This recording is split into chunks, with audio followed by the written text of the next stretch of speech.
नमस्कार मित्रांनो, 2026मध्ये संक्रांत आणि एकादशी एकाच दिवशी आहे.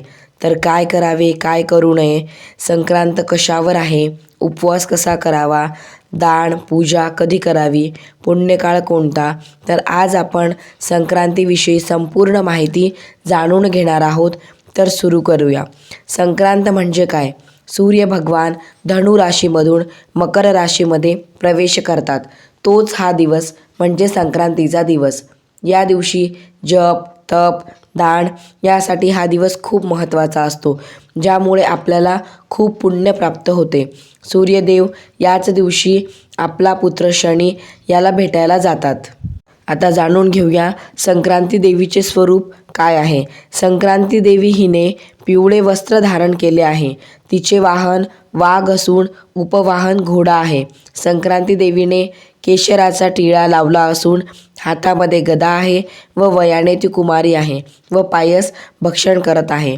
तर 2026मध्ये 13 जानेवारीला भोगी आहे. 14 जानेवारी बुधवारी या दिवशी संक्रांत आहे. तर 15 जानेवारी या दिवशी किक्रांत आहे. तर आता जाणून घेऊया आपण संक्रांतींचे संपूर्ण नियम. 2026मध्ये संक्रांत ही पिवळ्या रंगावरती आलेली आहे, त्यामुळे चुकूनही आपण पिवळ्या रंगाचे वस्त्र परिधान करू नये.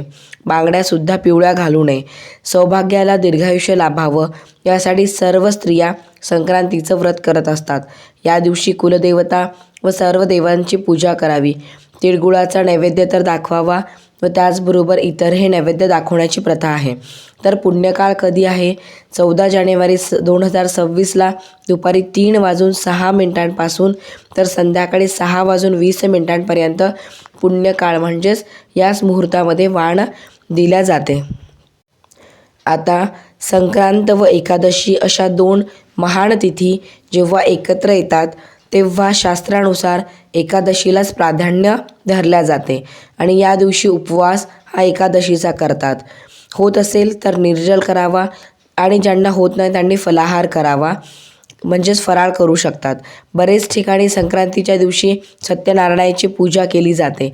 एकादशी हा खूप शुभ दिवस असल्यामुळे सत्यनारायणाची पूजा अवश्य करावी, कारण भगवान सत्यनारायण हे विष्णू भगवानाचेच अवतार असल्यामुळे या दिवशी सत्यनारायणाच्या पूजेचे विशेष लाभ मिळतात. एकादशीला केलेल्या दानाचे खूप महत्त्व आहे आणि 2026मध्ये संक्रांत व एकादशी एकाच दिवशी असल्यामुळे पुण्य हे दुप्पट मिळणार आहे.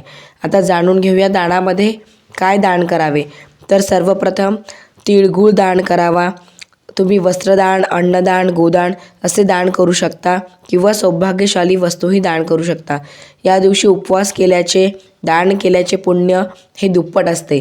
त्यामुळे उपवास करावा, दान करावे, खोटं बोलू नये, नामस्मरण करावे, वाईट गोष्टींचा त्याग करावा. संक्रांतीला बाजरी, तिळगुळ, तूप, भोगीची भाजी, तिळपोळी असे पदार्थ खाल्ले जातात. यामुळे शरीराला उष्णता प्राप्त होत असते.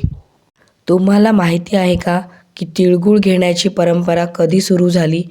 तर मकर संक्रांती मागची ही पौराणिक कथा ऐका. एकेकाळी पृथ्वीवर शंकरासूर नावाचा अत्यंत क्रूर राक्षस होता. त्याच्या अत्याचारांमुळे देव आणि ऋषी त्रस्त झाले. तेव्हा देवांनी सूर्यदेवाची प्रार्थना केली. मकर संक्रांतीच्या दिवशी सूर्यदेवांनी आपले तेजस्वी रूप धारण करून शंकरासुराचा वध केला आणि पृथ्वीवर धर्माची स्थापना केली. यानंतर सूर्यदेव आपल्या पुत्र शनिदेवांना भेटायला गेले. मतभेद असूनही त्यांनी स्नेह जपला. तेव्हापासून या दिवशी गोड बोलण्याची परंपरा सुरू झाली आणि म्हणूनच म्हणतात, तिळगुळ घ्या, गोड गोड बोला. तुम्हाला जर हा व्हिडिओ आवडला असेल तर लाईक करा, शेअर करा आणि इतिहास संवाद या चॅनलला सबस्क्राईब करा. धन्यवाद. भेटूया पुढच्या व्हिडिओमध्ये.